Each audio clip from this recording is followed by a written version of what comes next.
बिस्मिल्लाहिर्रहमानिर्रहीम। अस्सलाम वालेकुम dear student, I am doctor Najeeb Ali Shah और हमने चैप्टर नंबर फर्स्ट स्टार्ट किया था स्टूडेंट स्टाइकोमेट्री के बारे में। तो सबसे पहले हमने इंट्रोडक्शन पढ़ा कि व्हाट इज स्टाइकोमेट्री, उसकी सिग्निफिकेंस क्या है, उसके लिए एग्जम्पशंस क्या थे, कंडीशन उसके क्या थे। फिर हमने टू लॉस पढ़े उसके लिए कि law of conservation of mass and law of definite proportion को हमने फॉलो करना है when we write any balance chemical equation. ठीक है, और जितने हमने स्टाइकोमेट्रिक कैलकुलेशन करनी है। फिर उसके बाद स्टूडेंट हमने रिलेटिव एटॉमिक मास डिस्कस किया। आज हम डिस्कस करेंगे student a very very the most important topic in chemistry, और वो है कि हम मोल डिस्कस करेंगे और एवोगैड्रो नंबर डिस्कस करेंगे। फिर इसमें हम ये डिस्कस करेंगे कि मोल और एवोगैड्रो नंबर के दरमियान क्या रिलेशनशिप है। ठीक है स्टूडेंट, मोल और एवोगैड्रो नंबर में, या क्या मोल और एवोगैड्रो नंबर दोनों सेम हो सकते हैं कि नहीं। ठीक है, ये हम डिस्कस करेंगे। ठीक है स्टूडेंट, फिर हम ये डिस्कस करेंगे कि why we need the concept of mole. Mole हमारे पास कंसेप्ट क्यों आता है, हमें इसकी जरूरत क्यों पड़ी। ठीक है स्टूडेंट, फिर हम डिस्कस करेंगे स्टूडेंट इसके मुख्तलिफ formulas in term of mass, in term of volume, in term of number of particle. और उसमें हम मुख्तलिफ किस्म के फार्मूले डिस्कस करेंगे कि हमने कैसे उससे न्यूमेरिकल या जो एमडीकेट के एमसीक्यूज है उसको हमने कैसे सॉल्व करने। ठीक है स्टूडेंट, फिर हमने मोल के रिलेटेड मुख्तलिफ किस्म के न्यूमेरिकल्स हम करेंगे, न्यूमेरिकल प्रैक्टिस करेंगे, एमसीक्यूज क्या क्या आ सकते हैं। मीन्स के इसमें हम 6-7 वीडियोस मोल के रिलेटेड हम करेंगे, क्योंकि ये हमारे साथ तकरीबन इंटायर केमिस्ट्री में ये कॉन्सेप्ट हमारे काम आने वाला है। ठीक है student, so first of all we will discuss mole. Mole की कंसेप्ट क्यों आ गई स्टूडेंट। मैं अगर आपसे पूछूं फॉर एग्जांपल कि ये हमारे पास H2 है, ये O2 है, हमारे पास H2O बनता है। ठीक है, सबसे पहले तो इसको बैलेंस करते हैं।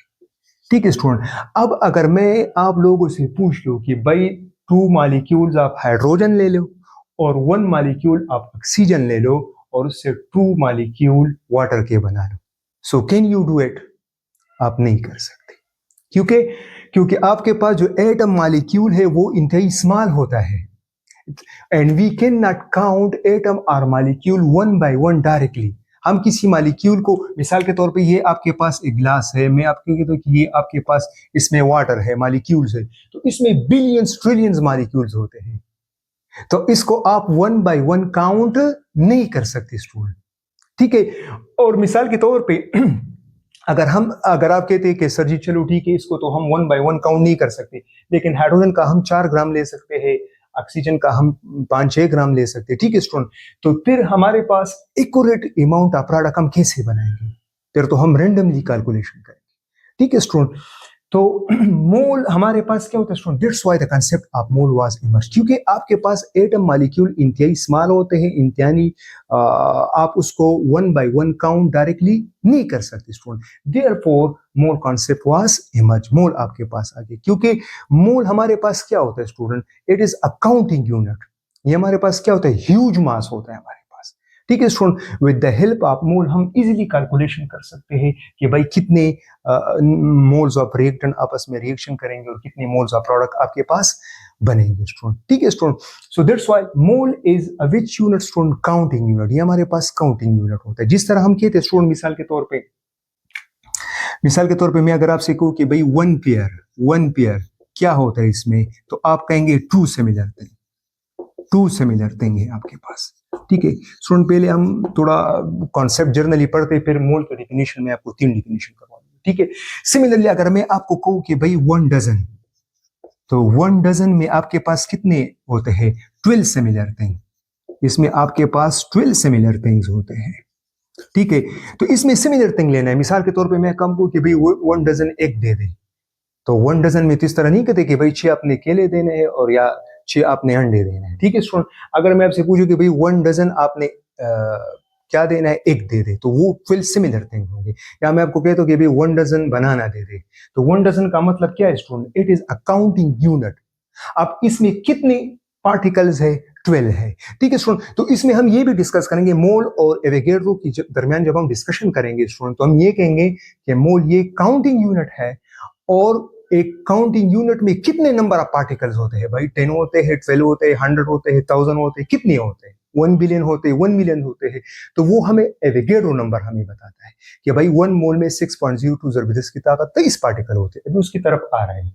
सिमिलरली अगर मैं आपसे पूछूं कि भाई 1 सेंचुरी 1 सेंचुरी में कितने सिमिलर थिंग होते हैं, तो आप कहेंगे कि भाई 100 सिमिलर थिंग्स होते हैं। सिमिलरली स्टूडेंट, अगर मैं आपसे पूछूं कि भाई 1 ग्रॉस में कितने सिमिलर थिंग्स होते हैं, तो इसमें होते हैं 144 सिमिलर थिंग्स आपके पास होते हैं। ठीक है स्टूडेंट, तो सिमिलरली स्टूडेंट, मोल हमारे पास क्या होता है, it is a counting unit student. तो 1 मोल में कितने पार्टिकल होते हैं, 1 मोल इज इक्वल टू 6.02 ज़रबी 10 की ताकत 23 पार्टिकल। ठीक है स्टूडेंट, इसको मैं जरा देखता हूं।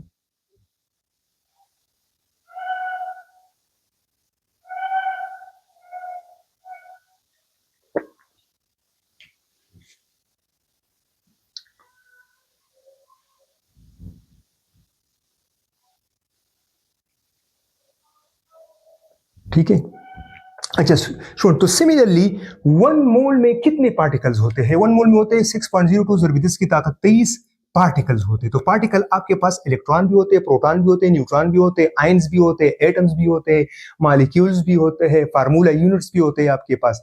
ठीक है स्टूडेंट, तो सिमिलर, जिस तरह हम कहते हैं कि 1 पेयर में 2 सिमिलर थिंग्स होते हैं स्टूडेंट, 1 डजन में आपके पास 12 सिमिलर थिंग्स होते हैं, 1 सेंचुरी में 100 सिमिलर थिंग्स होते हैं। सिमिलरली 1 ग्रॉस में हमारे पास 144 सिमिलर थिंग्स होते हैं स्टूडेंट। तो similarly mole is a counting unit.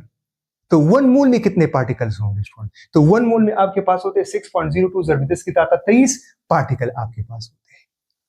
ठीक है स्टूडेंट, तो अब स्टूडेंट यहां पे आपने कुछ पॉइंट्स लिखते हैं, फिर मैं डिफिनीशन की तरफ आता हूं। Student first of all student, आप लोगों ने याद रखना है कि mole it is a counting unit.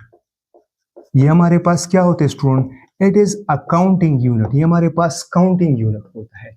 तो उसे स्टूडेंट याद रखना है कि it is denoted by small N, it is denoted by small N, ये स्मॉल एन से डोनेट करता है। ठीक है स्टूडेंट, नेक्स्ट स्टूडेंट याद रखना है कि it is the SI unit, SI unit of amount of substance, के अमाउंट ऑफ सब्सटेंस की यूनिट क्या है स्टूडेंट, वो मोल है हमारे पास। ठीक है स्टूडेंट, जिस तरह टेम्परेचर का यूनिट केल्विन है, डिग्री सेंटीग्रेड है, फारेनहाइट है, सिमिलरली इस तरह जो आपके पास मास का जो यूनिट है किलोग्राम है, ग्राम है। ठीक है स्टूडेंट, तो इसी तरह ऐसा मोल जो है वो ऐसा यूनिट है अमाउंट ऑफ सब्सटेंस। और इसके स्टूडेंट हम एब्रीवेशन किस तरह करते हैं, एब्रीवेशन, एब्रीवेशन हम इसकी इस तरह करते हैं स्टूडेंट, MOL, इस तरह हम इसको एब्रीवेट करते हैं मतलब। ठीक है स्टूडेंट, तो हमारे पास 1 मोल में कितने पार्टिकल होते हैं, 6.02 ज़रबी 10 की ताकत 23 पार्टिकल होते हैं। ये काउंटिंग यूनिट होता है स्टूडेंट। अच्छा स्टूडेंट, याद रखना है कि ये हमारे पास क्या होता है, it is a quantity as well as a number. ये क्वांटिटी भी है और नंबर भी है। मिसाल के तौर पे अगर मैं आपको कहूँ कि भाई 2 moles of H2O, 2 moles of H2O, तो इसमें आपके पास 2 क्या है स्टूडेंट, ये नंबर है, आपके पास नंबर है ना। ठीक है स्टूडेंट, 2 मोल्स का कितना मास होता है, तो फिर वो आपके पास क्वांटिटी होता है स्टूडेंट। ठीक है, लेकिन अगर मैं कहूं कि भाई 1 मोल में कितने पार्टिकल्स होते हैं, तो वो है आपके पास 6.02 ज़रबी 10 की ताकत है। तो आपके पास साइंटिफिकली जो है स्टूडेंट, याद रखना है कि मोल आपके पास वो काउंटिंग यूनिट है और एवोगैड्रो नंबर आपके पास जो है वो नंबर है कि कितने पार्टिकल्स है। 1 मोल में कितने पार्टिकल है, 2 मोल्स में कितने पार्टिकल है, 3 मोल्स में कितने पार्टिकल है, 4 मोल्स में कितने पार्टिकल्स है, तो वो हमें एवोगैड्रो नंबर हमें बताता है। ठीक है स्टूडेंट, अब डिफिनीशन की तरफ आते हैं स्टूडेंट कि इसकी डिफिनीशंस क्या है। सो फर्स्ट डिफिनीशन स्टूडेंट आपके पास क्या है कि व्हेन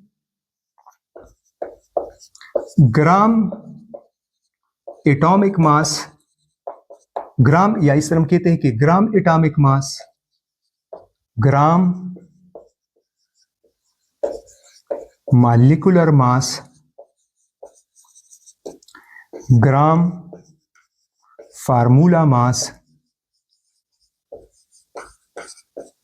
और gram and gram ionic mass is called mole. ठीक है स्टूडेंट, कि जब हम atomic mass of an element, या हम क्या करते हैं molecular mass of a covalent molecule, उसके साथ हम ग्राम लगाते हैं, या हम स्टूडेंट किसी फार्मूला मास के साथ क्या लगाते हैं, ग्राम लगाते हैं, या हम किसी आयनिक मास के साथ क्या लगाते हैं स्टूडेंट, ग्राम लगाते हैं। तो वो उसको हम क्या कहते हैं, मोल कहते हैं। या स्टूडेंट दूसरी डिफिनेशन इसकी हम क्या है स्टूडेंट, फिर इसको हम डिटेल के साथ डिस्कस करते हैं कि the mass of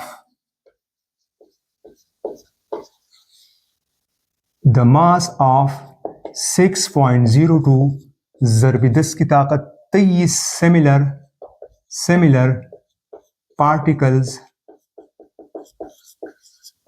is called मोल। तो दूसरी डिफिनेशन इसकी क्या होगी स्टूडेंट, कि द मास ऑफ 6.02 ज़रब 10 की ताकत 23 पार्टिकल, कि द मास ऑफ 6.02 ज़रब 10 की ताकत 23 सिमिलर पार्टिकल्स को हम क्या कहते हैं स्टूडेंट, इसके मास को हम क्या कहते हैं, मोल कहते हैं। इसको हम क्या कहते हैं, मोल कहते हैं। या अ ग्रुप ऑफ, मतलब है कि हमारे पास group of similar things of 6.02 ज़रब 10 की ताकत 23 पार्टिकल्स को हम क्या कहते हैं, हम मोल कहते हैं। ठीक है स्टूडेंट।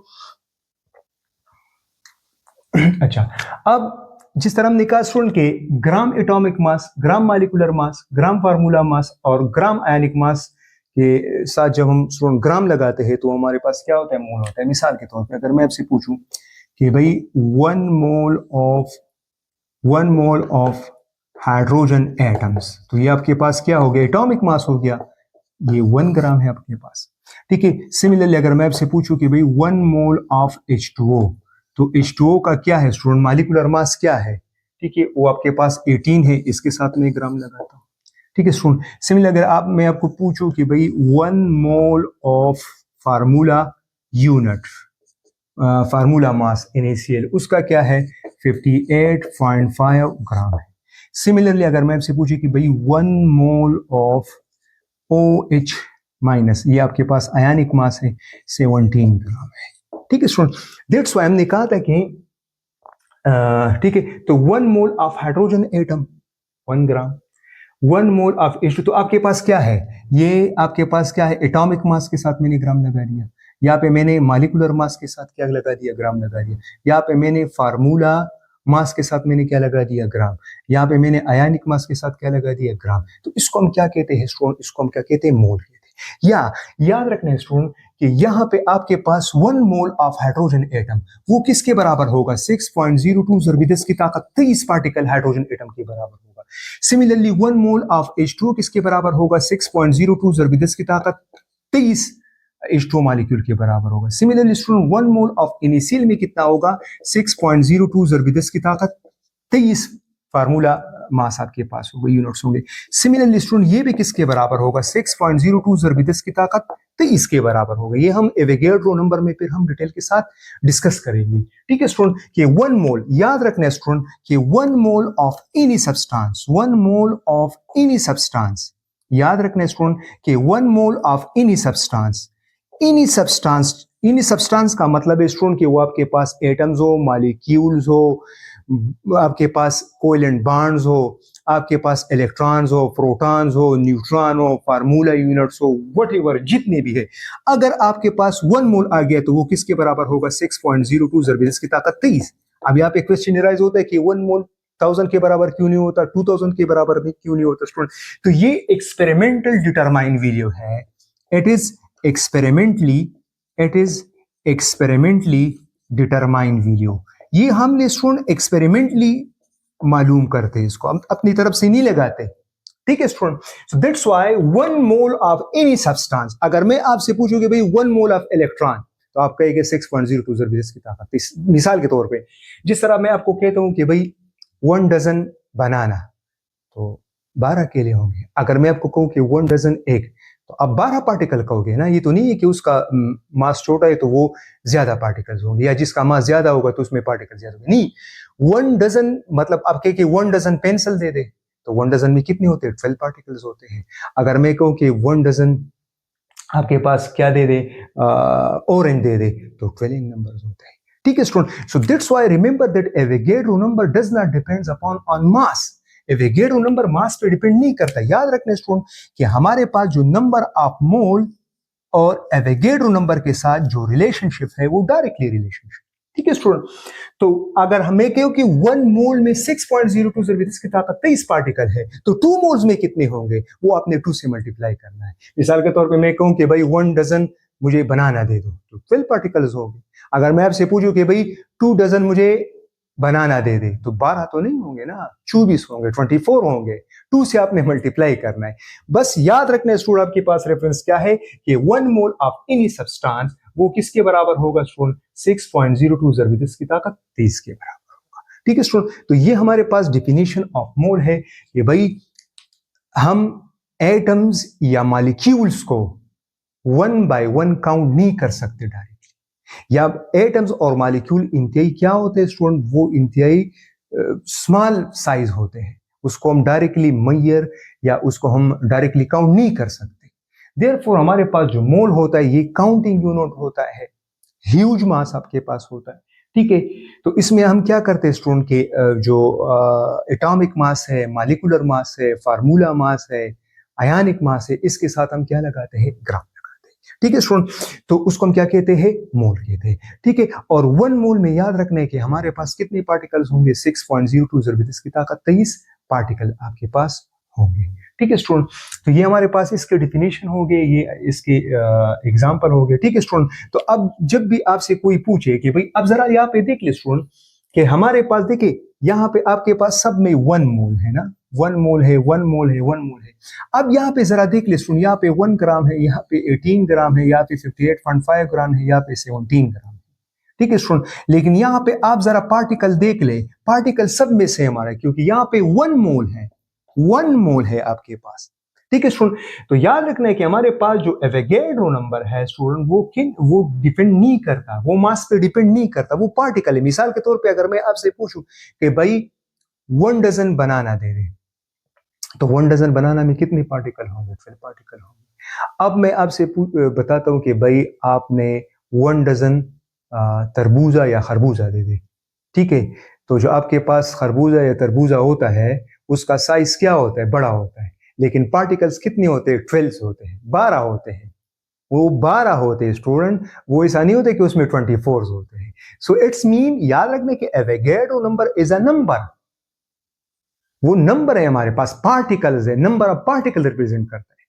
तो याद रखने कि 1 मोल ऑफ एनी सब्सटेंस, चाहे आप इलेक्ट्रॉन ले ले, प्रोटॉन ले ले, न्यूट्रॉन ले ले, बॉन्ड्स ले ले, है एटॉमिक मास ले ले, मॉलिक्यूलर मास ले, फार्मूला यूनिट ले, जो भी ले ले स्टूडेंट, 1 मोल में आपके पास 6.02 ज़रब की ताकत 23 पार्टिकल होगी। स्टूडेंट याद रखने की दूसरा डिफिनेशन, मास ऑफ 6.02 ज़रब की ताकत 23 सिमिलर पार्टिकल इज कॉल्ड मोल। देखो ना, अब 6.02 ज़रब की ताकत 23 particles of what? Hydrogen atom, इसमें तो हाइड्रोजन एटम है, उसका कितना ग्राम है? 1 ग्राम। ये आपके पास क्या होगा? 1 मोल होगा। सिमिलरली 6.02 ज़रब की ताकत 23 1 मोल ऑफ सिमिलर सब्सटेंसेस, यहाँ पे क्या है? एटॉमिक मास 18 ग्राम। ठीक है स्टूडेंट, तो याद रखना है कि एवोगैड्रो नंबर मास पे डिपेंड नहीं करता, वो जस्ट अ पार्टिकल्स है हमारे पास। ठीक है स्टूडेंट, तो ये हमारे पास इंट्रोडक्शन हो गया कि मोल क्या होता है, why we need the concept of mole. ठीक है स्टूडेंट, नेक्स्ट फिर इंशाल्लाह हम इसके फार्मूलेज डिस्कस करेंगे कि भाई हमने मोल जो है वो हमने in term of volume discuss करना है, in term of mass discuss करना है, और तीसरा हमने डिस्कस करना है इन टर्म ऑफ पार्टिकल्स। ठीक है स्टूडेंट, और उससे डिफरेंट न्यूमेरिकल क्वेश्चन आते हैं, वो सारे के सारे हम प्रैक्टिस करेंगे, और साथ ही साथ एवोगैड्रो नंबर भी या अभी भी हमने डिस्कस किया, और इसके बाद इंशाल्लाह इसकी एवोगैड्रो नंबर के मुतालिक हम दूसरा वीडियोस भी करेंगे। ठीक है स्टूडेंट।